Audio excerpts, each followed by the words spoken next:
اعوذ باللہ من الشیطان الرجیم بسم اللہ الرحمن الرحیم ان الذین تدعون من دون اللہ عباد امثالکم فادعوہم فلیستجیبوا لکم ان کنتم صادقین۔ تم لوگ خدا کو چھوڑ کر جنہیں پکارتے ہو، سوچیے جیسے لوگ قبروں کے پاس جاتے ہیں، مردوں کو پکارتے ہیں، فرشتوں کو پکارتے ہیں، یعنی غیر اللہ مراد ہے، اللہ کے علاوہ دوسری چیزیں، تو وہ محض بندے ہیں جیسے تم بندے ہو، ان سے دعائیں مانگ کر دیکھو، یہ تمہاری دعاؤں کا جواب دیں گے اگر ان کے بارے میں تمہارے خیالات صحیح ہیں، یعنی جواب نہیں دیں گے۔ کیا یہ پاؤں رکھتے ہیں کہ ان سے چلیں؟ کیا یہ ہاتھ رکھتے ہیں کہ ان سے پکڑیں؟ کیا یہ آنکھیں رکھتے ہیں کہ ان سے دیکھیں؟ کیا یہ کان رکھتے ہیں کہ ان سے سنیں؟ اے محمد صلی اللہ علیہ وسلم ان سے کہو کہ بلاؤ اپنے ٹھہرائے ہوئے شریکوں کو، پھر تم سب مل کر میرے خلاف تدبیریں کرو اور مجھے ہرگز مہلت نہ دو۔ میرا حامی و ناصر وہ خدا ہے جس نے یہ کتاب نازل کی ہے اور وہ نیک آدمیوں کی حمایت کرتا ہے۔ بعض لوگ جب ان کو کوئی مشکل پیش آتی ہے تو اللہ سے مدد مانگنے کی بجائے قبر پہ چلے جاتے ہیں، صاحب قبر سے مانگتے ہیں، تو اللہ تعالیٰ فرماتے ہیں جن سے تم مانگ رہے ہو تو تمہاری طرح کے انسان ہیں، وہ تمہیں کیا دے سکتے ہیں؟ تو ان کو چاہیے کہ یہ میری بات مانے اور اللہ ہی کے ہو کر رہیں اگر یہ سچے ہیں۔ لیکن بہت سے لوگ شرک میں مبتلا ہو جاتے ہیں اور وہ بھول جاتے ہیں کہ اصل حکم کیا ہے۔ پھر آپ دیکھیے کہ کتنے زبردست طریقے سے اللہ تعالیٰ نے ان کے اس عمل کی تردید کی ہے کہ جن سے تم مانگ رہے ہو، چاہے بت ہو، چاہے وہ لیٹے ہوئے بت ہو، یعنی قبروں میں جو انسان ہے وہ ہو، فرمایا کہ کیا وہ سوچ سکتے ہیں؟ کیا وہ بول سکتے ہیں؟ کیا وہ چلتے ہیں؟ کیا وہ پکڑتے ہیں کچھ؟ کیا وہ آنکھوں سے دیکھتے ہیں؟ اگر ان کے اندر ایک بھی صفت نہیں تو پھر تم ان کو کیسے خدا مانتے ہو یا خدا کا شریک کیسے ٹھہراتے ہو؟ کیا یہ کان رکھتے ہیں کہ ان سے سنیں؟ اے محمد صلی اللہ علیہ وسلم ان سے کہو بلا لو اپنے ٹھہرائے ہوئے شریکوں کو، پھر تم سب مل کر میرے خلاف تدبیریں کرو اور مجھے ہرگز مہلت نہ دو۔ آج بھی اگر کوئی شخص لوگوں کے بتوں کو چیلنج کر دے اور قبروں کو چیلنج کر دے تو پھر آپ دیکھیے کہ یہی معاملہ اس سے بھی ہوگا۔ ان ولی اللہ الذی نزل الکتاب، بے شک میرا دوست تو اللہ ہے جس نے کتاب نازل کی، وہو یتولی الصالحین، اور وہ سارے نیک لوگوں کا مددگار ہے۔ والذین تدعون من دونہ لا یستطیعون نصرکم، بخلاف اس کے تم جنہیں چھوڑ کر پکارتے ہو خدا کے سوا، نہ وہ تمہاری مدد کر سکتے ہیں اور نہ خود اپنی مدد ہی کرنے کے قابل ہیں، بلکہ اگر تم انہیں سیدھی راہ پر آنے کے لیے کہو وہ تمہاری بات سن بھی نہیں سکتے۔ بظاہر تم کو ایسا لگتا ہے کہ وہ تمہاری طرف دیکھ رہے ہیں مگر فی الواقع وہ کچھ بھی نہیں دیکھتے۔ اے نبی صلی اللہ علیہ وسلم درگزر کا طریقہ اختیار کرو، معروف کی تلقین کیے جاؤ اور جاہلوں سے مت الجھو، یعنی جو مانتا ہے اسے سناؤ، جو نہیں مانتا اس کو چھوڑ دو۔ اگر کبھی شیطان تمہیں اکسائے تو اللہ کی پناہ مانگو، وہ سب کچھ سننے اور جاننے والا ہے۔ ایسے معاملات میں شیطان کیا اکساتا ہے؟ کیا کہتا ہے؟ کوئی نہیں سنے گا، کوئی نہیں مانے گا، ضرورت ہی نہیں کچھ بتانے کی۔ حقیقت میں جو لوگ متقی ہیں ان کا حال تو یہ ہوتا ہے کہ کبھی شیطان کے اثر سے کوئی برا خیال اگر انہیں چھو بھی جاتا ہے تو فوراً چکنے ہو جاتے ہیں اور پھر انہیں صاف صاف نظر آنے لگتا ہے ان کے لیے صحیح طریقہ کار کیا ہے، یعنی کہ ان کو کیا کرنا چاہیے، کہ ان کے لیے صحیح طریقہ کار کیا ہے۔ تو بات یہ ہے کہ شیطان کا حملہ تو ہر ایک پر ہوتا ہے، لیکن جو تقوی والے ہوتے ہیں وہ اسی طرح اپنے دل کو دیکھتے رہتے ہیں جیسے آپ اپنے گھر کو دیکھتے ہیں نا اپنی آنکھوں سے۔ اگر آپ کے دروازے پہ کوئی ناک کرے تو آپ کہتے ہیں مجھے لگتا کوئی باہر ہے، سنائی دیتی ہے ان کے بعد۔ اگر کوئی اندر آ جائے تو آپ کہتے ہیں اوہ یہ کون آ گیا، وہ بھی دکھائی دیتا ہے۔ اگر آپ کی غیر موجودگی میں بھی کوئی آ کر جا چکا ہو تو آپ کو پتہ چل جاتا ہے کہ یہاں کوئی آیا تھا۔ کیوں؟ کیونکہ آپ کا انٹرسٹ ہے نا گھر میں، تو آپ کو آپ کی آنکھیں وہ سب کچھ دیکھتی ہیں۔ کوئی اور آئے، مثلا بچے گھر آتے ہیں ان کو کچھ نہیں نظر آتا کیا ہوا تھا کیا نہیں، لیکن آپ کو نظر آتا ہے۔ ہمارا دل، اس کے بھی دروازے، آنکھیں، کان، ان دروازوں پر یا فرشتوں کا پہرا ہوتا ہے یا پھر شیطان قبضہ کر لیتا ہے۔ جب فرشتوں کا پہرا ہوتا ہے اور شیطان کسی طرح اندر آنے کی کوشش کرتا ہے تو وہ اس کو مار بگاتے ہیں۔ لیکن یہ فرشتے کن کے ساتھ ہوتے؟ ان الذین قالوا ربنا اللہ ثم استقاموا، جو دین پر استقامت اختیار کرتے ہیں۔ کچھ لوگ ایسے ہوتے ہیں کہ جب شیطان کو کسی چھوٹی سی بھی سوراخ سے اندر آنے کا موقع مل جاتا ہے اور وہ ان کے دل کے اوپر آ کے کوئی وسوسہ چھوڑ کے جاتا ہے تو ان کو فوراً سمجھ آ جاتی ہے کہ کچھ گڑبڑ ہو گئی، کوئی اندر آ گیا ہے، کچھ دل میں آ گیا ہے، اور وہ چوکنے ہو کے دیکھ لیتے ہیں کون آیا، یہ تو شیطان ہے، خود ڈائگنوز کر لیتے ہیں. اور یہ صرف تقوی کی وجہ سے ہو سکتا ہے، تقوی کے بغیر نہیں ہوتا. صرف اس کو یہ سعادت ملتی ہے جس کے اندر اللہ کا ڈر ہوتا ہے. جیسے آپ کو اگر اپنا مال پیارا ہو، گھر پیارا ہو، اور آپ چوروں سے بچانا چاہیں تو آپ کو ہر آہٹ سنائی دے گی. تو ہمیں بھی اپنا دل ایمان کے لیے خالص کرنا چاہیے. اور شیطان کی کیا پلاننگ ہے کہ وہ کان آنکھ سے داخل ہو کے آپ کے دل پہ قبضہ جما لے اور پھر آپ اس کے غلام بن جائیں. تو یہ نہیں ہونے دینا. تقوی والے جب ان کے اندر شیطان کا کوئی وسوسہ آتا ہے، کوئی خیال آتا ہے، تو ایک دم دیکھنے لگتے ہیں. وَإِخْوَانُهُمْ يَمُدُّونَهُمْ فِي الْغَيِّ، اور ان کے بھائی بند تو وہ انہیں کجروی کی طرف کھینچتے ہیں. اب شیطان سے تو کسی طرح جان چھڑائی، اب کیا ہے، کچھ بار شیطان کھڑے انسان، وہ انہیں کیا کرتے ہیں، گمراہی کی طرف بلاتے، اپنی طرف کھینچتے. ثم لا يقصرون، پھر بھٹکانے میں کوئی کسر اٹھا نہیں رکھتے. وَإِذَا لَمْ تَأْتِهِمْ بِآيَةٍ، اے نبی صلی اللہ علیہ وسلم جب تم ان لوگوں کے سامنے کوئی نشانی پیش نہیں کرتے، قَالُوا لَوْلَا اجْتَبَيْتَهَا، تو یہ کہتے ہیں کہ تم نے کوئی نشانی منتخب کیوں نہ کر لی. ان سے کہو میں تو صرف اس وحی کی پیروی کرتا ہوں جو میرے رب نے میری طرف بھیجی ہے، یہ بصیرت کی روشنیاں ہیں تمہارے رب کی طرف سے، اور ہدایت اور رحمت ہے ان لوگوں کے لیے جو اسے قبول کریں. وَإِذَا قُرِئَ الْقُرْآنُ فَاسْتَمِعُوا لَهُ وَأَنصِتُوا لَعَلَّكُمْ تُرْحَمُونَ، جب قرآن تمہارے سامنے پڑھا جائے تو اسے توجہ سے سنو اور خاموش رہو، خاموش، شاید کہ تم پر بھی رحمت ہو جائے. وَاذْكُرْ رَبَّكَ فِي نَفْسِكَ تَضَرُّعًا وَخِيفَةً وَدُونَ الْجَهْرِ مِنَ الْقَوْلِ بِالْغُدُوِّ وَالْآصَالِ وَلَا تَكُن مِّنَ الْغَافِلِينَ. اے نبی صلی اللہ علیہ وسلم اپنے رب کو صبح شام یاد کیا کرو، دل ہی دل میں، زاری اور خوف کے ساتھ، اور زبان سے بھی ہلکی آواز کے ساتھ. یہ کس کے لیے حکم؟ نبی صلی اللہ علیہ وسلم کے لیے، لیکن ہمارے لیے نہیں ہے کہ ہم بھی اپنے رب کو یاد کیا کریں. آپ ہمارے لیے اسوہ حسنہ ہیں. اور پھر ان لوگوں میں سے نہ ہو جاؤ جو غفلت میں پڑے ہوئے ہیں، یعنی جو ذکر نہیں کرتے. ذاکر غافل نہیں ہوتا اور غافل ذاکر نہیں ہوتا. ذاکر سے مراد اللہ کا ذکر کرنے والا، اور غافل سے مراد جو اللہ کے ذکر کو بھولے رہتا ہے، اپنے ہی خیالوں میں کھویا ہوا اور اپنی ہی دنیا میں خوش. ان الذین عند ربک لا یستکبرون عن عبادتہ ویسبحونہ ولہ یسجدون. جو فرشتے تمہارے رب کے حضور تقرب کا مقام رکھتے ہیں، وہ کبھی اپنی بڑائی کے گمنڈ میں آ کر اس کی عبادت سے منہ نہیں موڑتے، اور اس کی تسبیح کرتے ہیں اور اس کے آگے جھکے رہتے ہیں.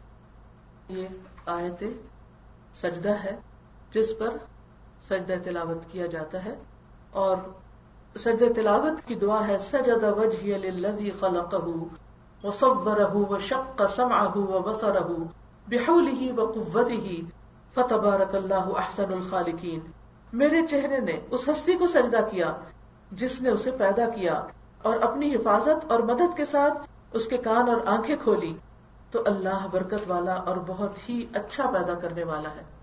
دیکھیے کتنی خوبصورت چیز ہے نا کہ ہمارا چہرہ جو ہے ون پیس ہے، اور اس میں سے آنکھوں کے کٹ نکال کے ان کو خوبصورت بنا دیا، کانوں کے کٹ سے، یعنی کہ اٹس ون ماسٹر پیس جس میں سے مختلف چیزیں اس نے نکال کے منہ کو کٹ دیا اور اس میں سے زبان نکالی اور بولنے کی طاقت بخشی. تو اس چیز کا آپ اقرار کرتے ہیں کہ اللہ میں تیری ان ساری نشانیوں پہ غور و فکر کرتا ہوں. اللہ برکت والا اور بہت ہی اچھا پیدا کرنے والا ہے. فتبارک اللہ احسن الخالقین. سجدہ تلاوت جو ہے یہ اسی طرح کیا جاتا ہے جیسے نماز کا سجدہ کیا جاتا ہے. بعض فقہا کے نزدیک وہی ساری شرائط ہیں جو نماز کے لیے ہیں کہ وضو ہو، قبلہ کی طرف منہ ہو، وغیرہ وغیرہ. اور بعض کہتے ہیں کہ نہیں، آپ کہیں پر بھی ہوں، سفر میں ہو، حضر میں ہو، کہیں بیٹھے، اگر آپ کچھ بھی جھک جاتے ہیں اور یہ دعا پڑھ لیتے ہیں تو آپ کا سجدہ ادا ہو جاتا ہے. سورۃ الانفال. بسم اللہ الرحمن الرحیم. سورۃ الانفال. انفال کا معنی ہوتا ہے غنیمتیں.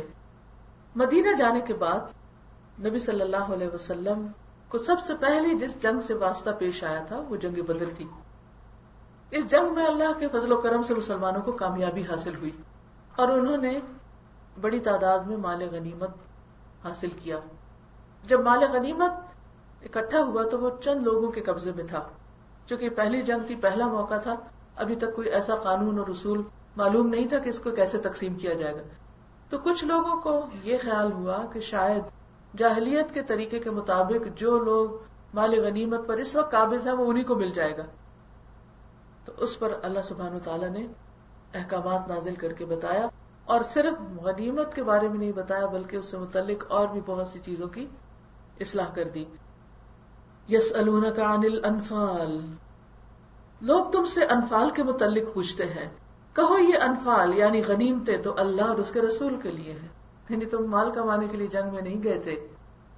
بس تم لوگ اللہ سے ڈرو اور اپنے آپس کے تعلقات کو درست کر لو.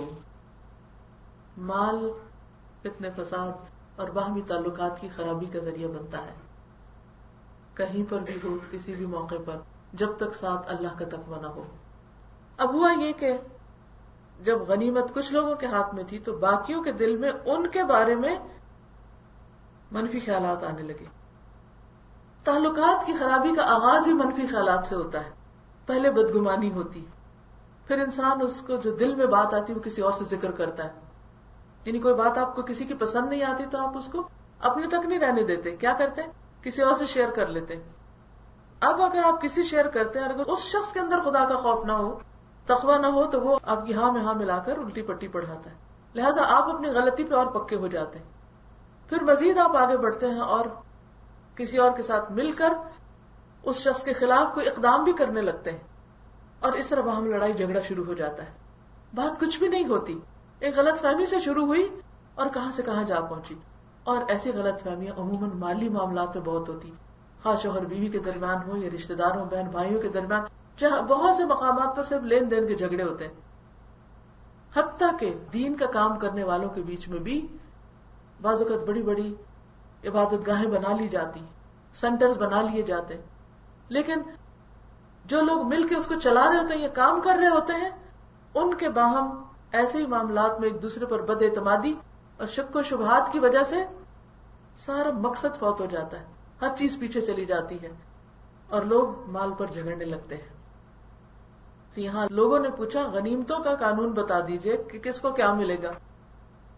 اللہ تعالیٰ نے ان کے سوال کا ان کی پسند کے مطابق جواب دینے کی بجائے فرمایا، کہہ دیجئے یہ سب کچھ اللہ کا مال ہے، تمہارا ہے ہی نہیں، اب بتاؤ کیا کرو گے.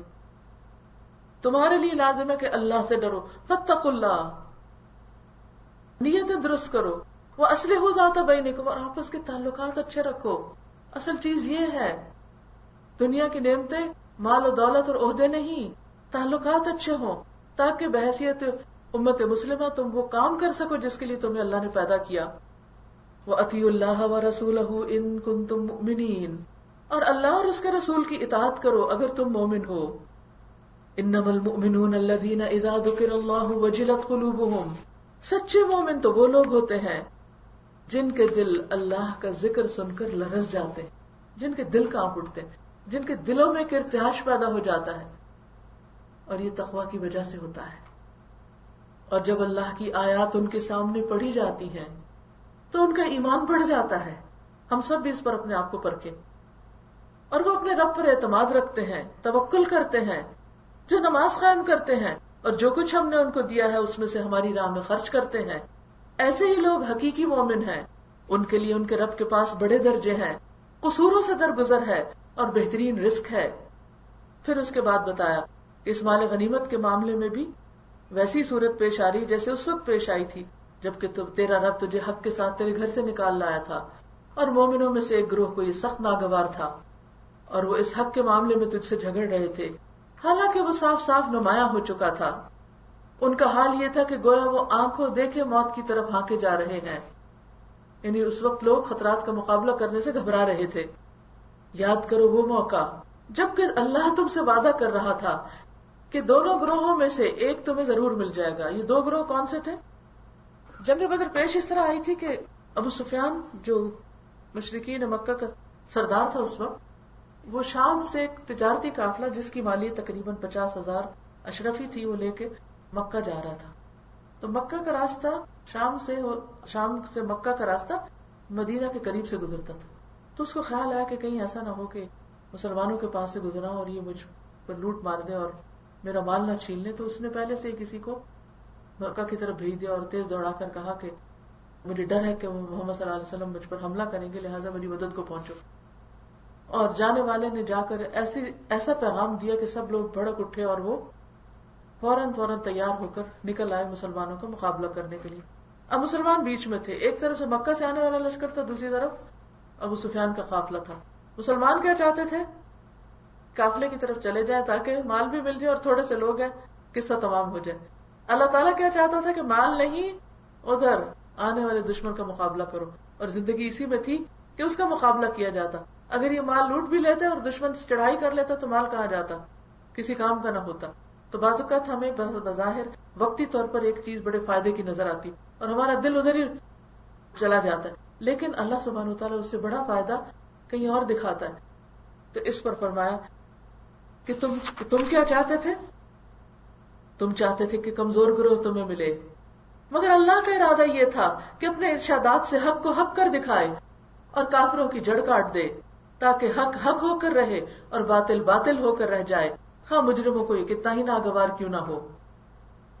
یعنی اللہ تعالیٰ یہ چاہتا تھا کہ حق اور باطل کے بیچ میں فیصلہ ہو جائے، اور مسلمان جو اس مدینہ کے شہر میں آئے ہیں ان کا ایک مقام بن جائے جب وہ اپنے مشن میں کامیاب ہوں گے، اپنے دشمنوں کے مقابلے میں جیت جائیں گے.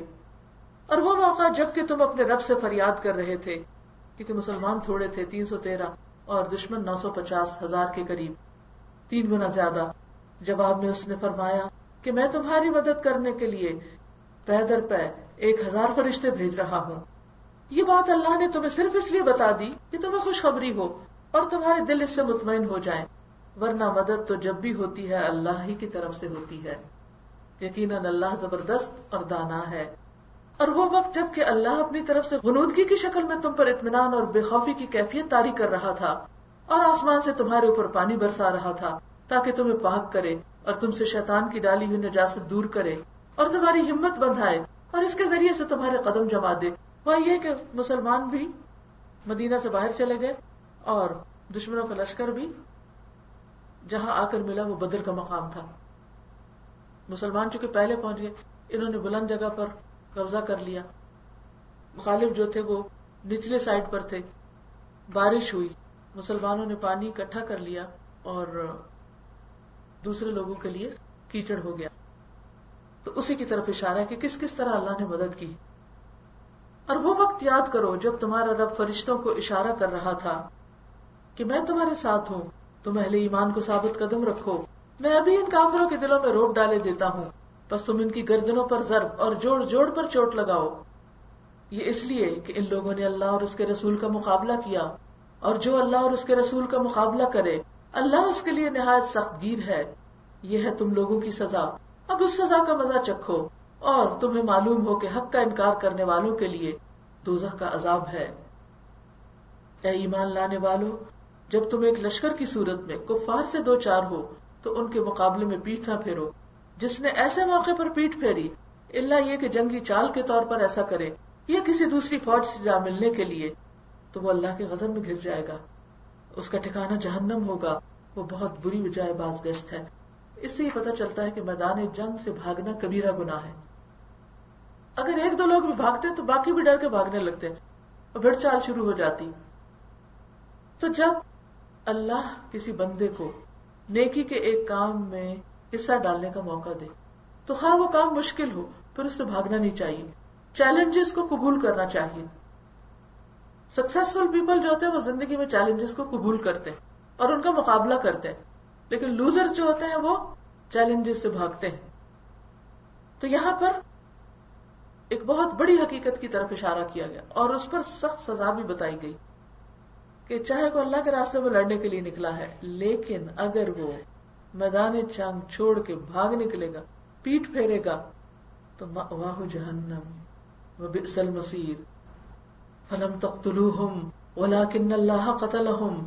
بس حقیقت یہ ہے کہ تم نے انہیں قتل نہیں کیا بلکہ اللہ نے ان کو قتل کیا، اور تو نے نہیں پھینکا بلکہ اللہ نے پھینکا. کیا چیز؟ مٹھی بھر ریت جو نبی صلی اللہ علیہ وسلم نے مقابلے کے آغاز پر دشمنوں کی طرف رخ کر کے اپنے ہاتھ سے پھیر دی تھی. اور ہوا یہ کہ اس مٹھی میں ریت جو تھی وہ ہر کافر کی آنکھ میں چلی گئی اور ان کو نظر آنے میں مشکل ہوا، یعنی کہ دیکھنے میں دقت ہو گئی. اور اسی کی طرف اشارہ کیا گیا کہ یہ بھی دراصل اللہ کے اذن سے تھا. پھینکی تو آپ نے تھی لیکن آنکھوں میں کس نے ڈالی؟ اللہ نے. یہ ہے تدبیر اور توکل کہ انسان تدبیر کرتا ہے، مٹھی بھرتا ہے، اٹھاتا ہے، پھینکتا ہے اور پھر اللہ پہ بھروسہ کرتا ہے کہ اب یہ جہاں پہنچنی چاہیے وہاں پہنچ جائے. لیکن اگر انسان گھر سو رہے اور کہے کہ اللہ خود ہی مقابلہ کر کے ہمیں پتہ دلوا دے گا، تو یہ طریقہ اہل ایمان کا نہیں ہوتا. اور مومنوں کے ہاتھ جو اس کام میں استعمال ہوئے تو یہ اس لیے تھا کہ اللہ مومنوں کو ایک بہترین آزمائش سے کامیابی کے ساتھ گزار دے. یقیناً اللہ سننے اور جاننے والا ہے. یہ معاملہ تو تمہارے ساتھ ہے، اور کافروں کے ساتھ معاملہ یہ ہے کہ اللہ ان کی چالوں کو کمزور کرنے والا ہے. ان سے کہہ دو اگر تم فیصلہ چاہتے تھے تو لو فیصلہ تمہارے سامنے آ گیا. وہ یہ تھا کہ مکہ سے نکلتے وقت مشرکین نے کعبہ کے پردے پکڑ کے رو رو کے دعا کی تھی کہ یا اللہ آج جو بہتر ہے اس کو فتح دے. ابو جہل نے خاص طور پہ کہا تھا کہ ہم میں سے جو حق پر ہو اس کو فتح عطا کر. اس سے آپ اندازہ لگائیں کہ لوگ غلط ہوتے ہوئے بھی اپنے آپ کو ٹھیک سمجھتے ہیں، جیسے ابو جہل سمجھ رہا تھا. اور پھر فقط جاءکم الفتح، فیصلہ ہو گیا، فتح ہو گئی. تم نے دعا کی تھی، اب بھی مان جاؤ. ان کو سمجھانا مقصود ہے. اگر تم فیصلہ چاہتے تھے تو فیصلہ تو تمہارے سامنے آ گیا، اب باز آ جاؤ، تمہارے لیے بہتر ہے. ورنہ پھر پلٹ کر اسی حماقت کا اعادہ کرو گے تو ہم بھی اسی سزا کا اعادہ کریں گے. اور تمہاری جمعیت یعنی فوج خواہ وہ کتنی ہی زیادہ ہو تمہارے کچھ کام نہ آ سکے گی. اللہ مومنوں کے ساتھ ہے. اے لوگوں جو ایمان لائے ہو، اللہ اور اس کے رسول کی اطاعت کرو اور حکم سننے کے بعد اس سے سرتابی نہ کرو. ان لوگوں کی طرح نہ ہو جاؤ جنہوں نے کہا کہ ہم نے سنا حالانکہ وہ نہیں سنتے. یقیناً خدا کے نزدیک بدترین قسم کے جانور وہ بہرے گنگے لوگ ہیں جو عقل سے کام نہیں لیتے. کیوں نہیں سنتے؟ کیا وجہ ہوتی؟ کیونکہ سننے سے دلچسپی نہیں ہوتی. انسان وہ بات ہمیشہ غور سے سنتا ہے جس میں اس کا کوئی فائدہ نظر آتا ہے، لیکن جو چیز اس کی مرضی کی نہیں ہوتی وہ بددلی سے سنتا ہے. جب بددلی سے سنتا ہے تو کچھ سمجھ بھی نہیں آتی اور پھر انسان اپنی عقل بھی استعمال نہیں کرتا. اگر اللہ کو معلوم ہوتا کہ ان میں کچھ بھی بھلائی ہے تو وہ ضرور انہیں سننے کی توفیق دیتا، لیکن بھلائی کے بغیر اگر وہ ان کو سنواتا تو وہ بے رخی کے ساتھ منہ پھیر جاتے. تو بات یہ ہے کہ اللہ کی بات سننا ایک بہت بڑے شرف اور اعزاز کی بات ہوتی ہے. اگر اللہ آپ کو موقع دیتا ہے، توفیق دیتا ہے، تو اس کو اللہ کا انعام سمجھیے اپنے اوپر. اور اگر آپ اس کے کلام کو سننے سے محروم ہوتے ہیں تو یہ پریشانی کی علامت، یہ ریڈ الرٹ ہے کہ اللہ نے ہم سے بھلائی کا ارادہ نہیں چاہا، ہمیں اس خیر سے محروم کر دیا. کیونکہ یہاں پر اللہ تعالیٰ فرما رہے ہیں وَلَوْ عَلِمَ اللَّهُ فِيهِمْ خَيْرًا لَأَسْمَعَهُمْ، اگر ان میں کوئی بھلائی ہوتی تو یہ ہو نہیں سکتا تھا کہ یہ اللہ کی بات نہ سن سکتے. وَلَوْ أَسْمَعَهُمْ، اور اگر زبردستی کسی کو سنوایا بھی جائے تو لوگ پھر اس سے فائدہ نہیں اٹھاتے. جیسے آپ نے دیکھا نا کہ بعض اوقات بچوں کو زبردستی کسی درس میں، لیکچر، مجلس، کانفرنس میں لے جائیں تو وہ کیا کرتے ہیں؟ اپنے کھیل میں لگے رہتے ہیں، سن کے ہی نہیں دیتے. وہ تو چلے بچے ہیں لیکن بعض بڑے بھی بچے بن جاتے ہیں. تو یہ کوئی اچھی بات نہیں ہے. جو بھی کبھی بھی سنے قرآن خاموشی سے سنے، جو بھی سنے سمجھنے کی کوشش کرے. دل نہ لگ رہا ہو لگانے کی کوشش کرے، اللہ سے مدد مانگے. کیونکہ قرآن کے سننے سے دل کا اچاٹ ہونا اور قرآن سے تعلق نہ ہونا یہ خوش قسمتی کی علامت نہیں، یہ اللہ کی ناراضگی کی علامت ہوتی ہے. کیونکہ ناراض ہو کے اللہ تعالیٰ فرماتے ہیں اگر ان میں بھلائی ہوتی تو اللہ ان کو سنوا دیتا. اس پر ایک لیکچر ہے سنو تو صحیح، یعنی انسان پہلے سنے تو، کیونکہ قیامت کے دن اہل جہنم کیا کہیں گے؟ وَقَالُوا لَوْ كُنَّا نَسْمَعُ أَوْ نَعْقِلُ مَا كُنَّا فِي أَصْحَابِ السَّعِيرِ، کاش ہم سن لیتے یا کچھ سمجھ لیتے بات کو تو آج ہم دوزخ کے مکینوں میں سے نہ ہوتے، ہم جلنے والوں میں شامل نہ ہوتے. فَاعْتَرَفُوا بِذَنبِهِمْ فَسُحْقًا لِأَصْحَابِ السَّعِيرِ، اپنے گناہوں کا اعتراف کر لیں گے کہ ہم نے حق سن کے ہی نہیں دیا. اور آج بھی بہت سے لوگ ہیں جب آپ ان کو کچھ سنانے لگتے ہیں، کچھ بتانے لگتے ہیں تو وہ کان بند کر لیتے ہیں، سننا ہی نہیں چاہتے. خیر کی طرف جانے کے لیے پہلا قدم خیر کی بات کو سننا اور شوق سے سننا اور توجہ سے سننا ضروری ہے. اے ایمان لانے والو، اللہ اور اس کے رسول کی پکار پر لبیک کہو، جبکہ رسول تمہیں اس چیز کی طرف بلائے جو تمہیں زندگی بخشنے والی ہے. کیا ہے وہ چیز جو زندگی بخشتی ہے؟ اللہ کی پکار، ایمان اور جہاد، اللہ کے راستے میں سخت محنت اور کوشش، کیونکہ اس پر مسلمانوں کی زندگی کا انحصار ہوتا ہے. جب تک لوگ اللہ کے دین پر عمل کے لیے، اس کو آگے پہنچانے کے لیے سخت محنت نہیں کریں گے. جہاد کا عموماً معنی لوگ صرف قتال لیتے ہیں، جنگ کرنا. صرف جنگ معنی نہیں ہے اس کا. جہاد مصدر ہے سخت محنت، سخت کوشش، اٹ موسٹ اسٹرگل. کس کام کے لیے؟ اللہ کے دین کے لیے، کیونکہ اسی میں زندگی ہے. اگر انسان خیر کی بات دوسروں تک نہیں پہنچائے گا، قرآن کی تعلیم کو عام نہیں کرے گا، کہ قرآن کو پہنچانا سب سے بڑا جہاد بتایا گیا قرآن میں. آگے آپ خود پڑھیں گے وَجَاهِدْهُمْ بِهِ جِهَادًا كَبِيرًا، کہ اس قرآن کے ذریعے ان سے جہاد کرو، بہت بڑا جہاد، وسیع پیمانے پر. اور جہاد یعنی آپ کی مثلاً وش ہے، آپ کا شوق ہے کہ لوگوں تک قرآن پہنچے، تو آپ کو لازماً سخت محنت کرنی پڑے گی، سخت کوشش کرنی پڑے گی. اور پھر جب کوئی پکارنے والا اس کام کی طرف پکارے تو اس کی پکار کا جواب دینا بھی ضروری ہے. یہاں پر فرمایا جا رہا ہے کہ اللہ اور رسول جب تمہیں اس کے لیے پکارے، اللہ نے کتاب میں پکارا اور رسول نے اپنی احادیث میں پکارا، تو ہمارا فرض کیا بنتا ہے کہ ہم اس کی طرف لبیک کہیں. وَاعْلَمُوا أَنَّ اللَّهَ يَحُولُ بَيْنَ الْمَرْءِ وَقَلْبِهِ وَأَنَّهُ إِلَيْهِ تُحْشَرُونَ. جان رکھو کہ اللہ آدمی اور اس کے دل کے درمیان حائل ہے، اور اسی کی طرف تم سمیٹے جاؤ گے. اور بچو اس فتنے سے جس کی شامت مخصوص طور پر صرف انہی لوگوں تک محدود نہ رہے گی جنہوں نے تم میں سے گناہ کیا. کیونکہ جب اللہ کی بات لوگوں کو نہیں پہنچتی تو وہ غلط کاریوں کے شکار ہو جاتے ہیں، پھر اللہ کا عذاب آتا ہے. اگر پھر ایسے قوم کے اندر بتانے والے لوگ موجود ہوں تو عذاب ٹل جاتا ہے، لیکن اگر وہ بھی نہ ہو تو پھر وہ عذاب سب کو سمیٹ لیتا ہے. اور جان رکھو کہ اللہ سخت سزا دینے والا ہے. یاد کرو وہ وقت جب کہ تم تھوڑے تھے، زمین میں تم کو بے زور سمجھا جاتا تھا، تم ڈرتے رہتے تھے کہ کہیں لوگ تمہیں مٹا نہ دیں. پھر اللہ نے تم کو جائے پناہ مہیا کر دی، اپنی مدد سے تمہارے ہاتھ مضبوط کیے اور تمہیں اچھا رزق پہنچایا، شاید کہ تم شکر گزار بنو. اے ایمان لانے والو، جانتے بوجھتے اللہ اور اس کے رسول کے ساتھ خیانت نہ کرو، اپنی امانتوں میں غداری کے مرتکب نہ ہو، اور جان رکھو کہ تمہارے مال اور تمہاری اولاد حقیقت میں سامان آزمائش ہے. اب دیکھیے اللہ کے راستے میں نکلنے سے ہمیں کیا چیز روکتی ہے؟ ہمیں پتہ ہوتا بھی ہے کہ ہم دین کی خدمت کرنے جا رہے ہیں، لیکن ارادے کیوں کمزور پڑ جاتے ہیں؟ یہی دو چیزیں، مال اور اولاد، کہ انسان ان کی وجہ سے کمزور ہو جاتا ہے. اور یہ خیانت کیا ہے اللہ رسول کے ساتھ؟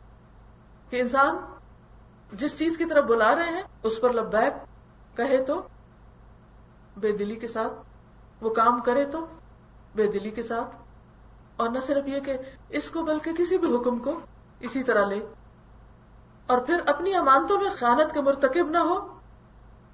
مراد ساری ذمہ داریاں ہیں. امانتیں کیا ہیں یہاں؟ ان تؤدوا الامانات الی اہلھا. یہاں امانات کیا ہیں؟ ذمہ داریاں. کیونکہ ہوتا یہ ہے کہ جب انسان اللہ کے راستے میں نکلتا ہے تو کسی نہ کسی رول میں نکلتا ہے، کوئی نہ کوئی اس کی ذمہ داری ہوتی ہے.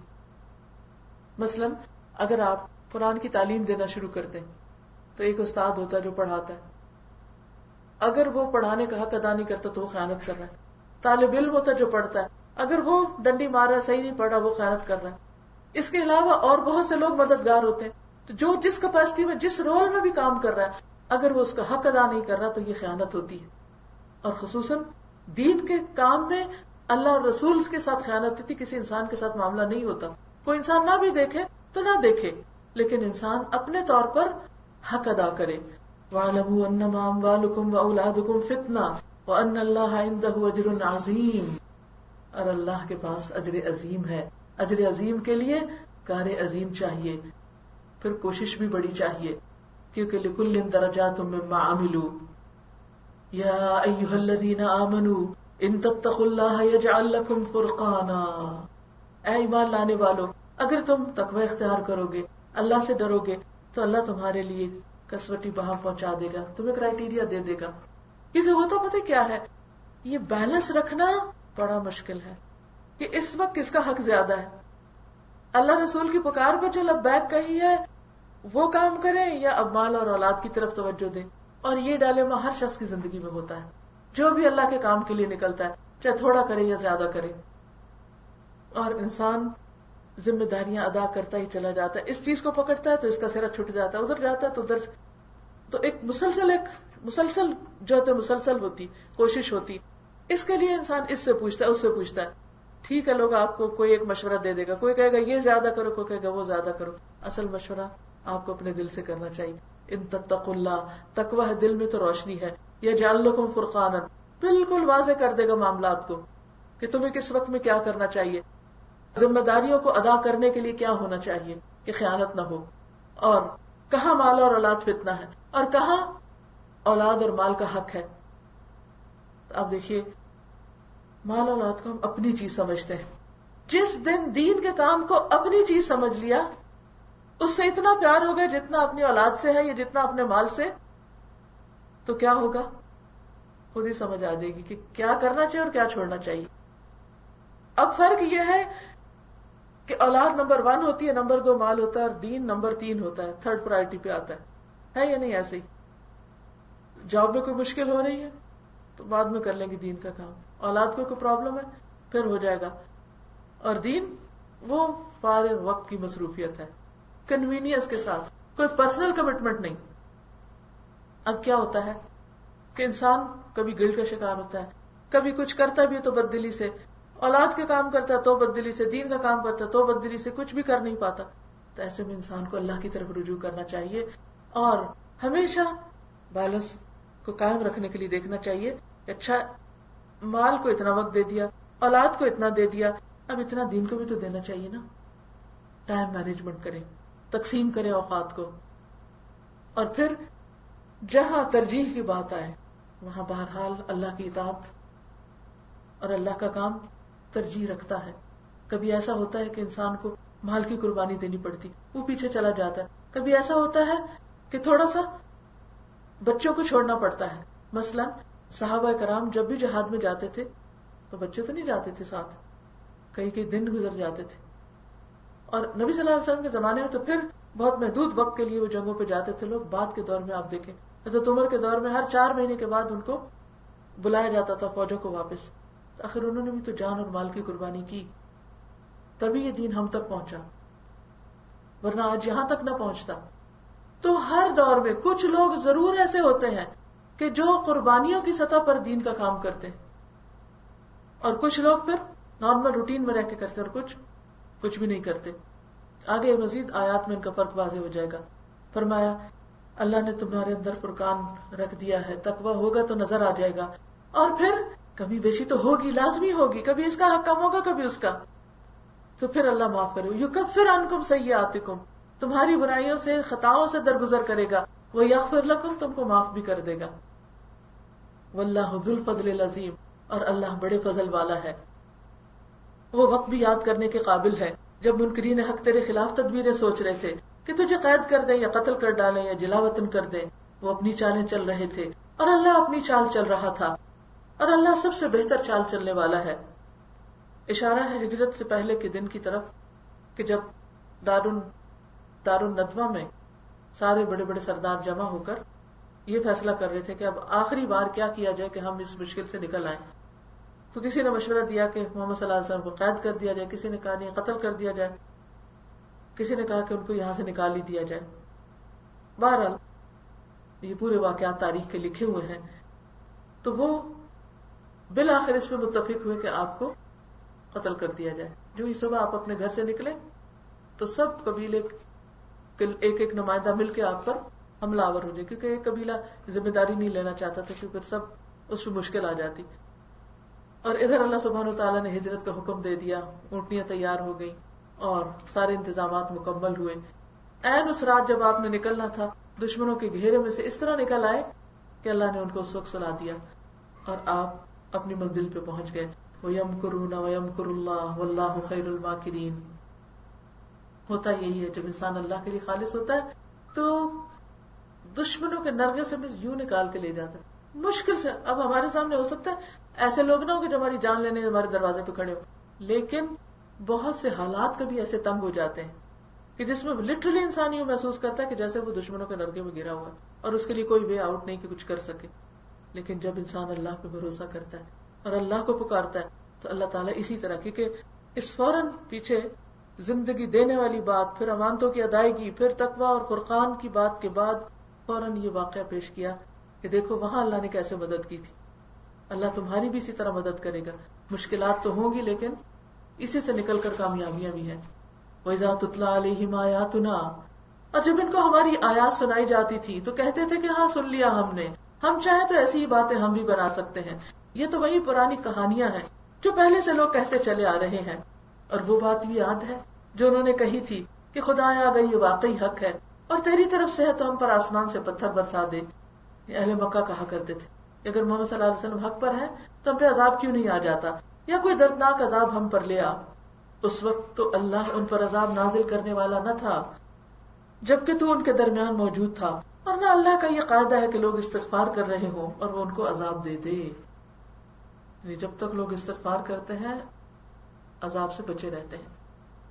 کبھی بھی ایسا اندیشہ ہو، خوف ہو، فوراً استغفار شروع کر دیں. کہیں بھی گھرے، کہیں بھی پرابلم آئے. وہ حدیث میں بھی آتا نا کہ اللہ تعالیٰ پھر ہر مشکل سے نکلنے کا راستہ بنا دیتے ہیں جو اسی مفہوم کے مطابق ہے.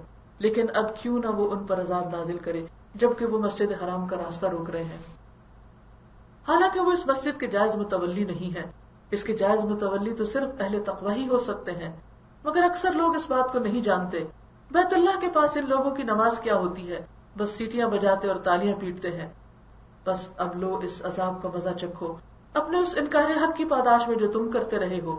جن لوگوں نے حق کو ماننے سے انکار کیا ہے وہ اپنے مال خدا کے راستے سے روکنے کے لیے صرف کر رہے ہیں اور ابھی اور بھی خرچ کرتے رہیں گے، مگر آخر کار یہی کوششیں ان کے لیے پچھتاوے کا سبب بنے گی.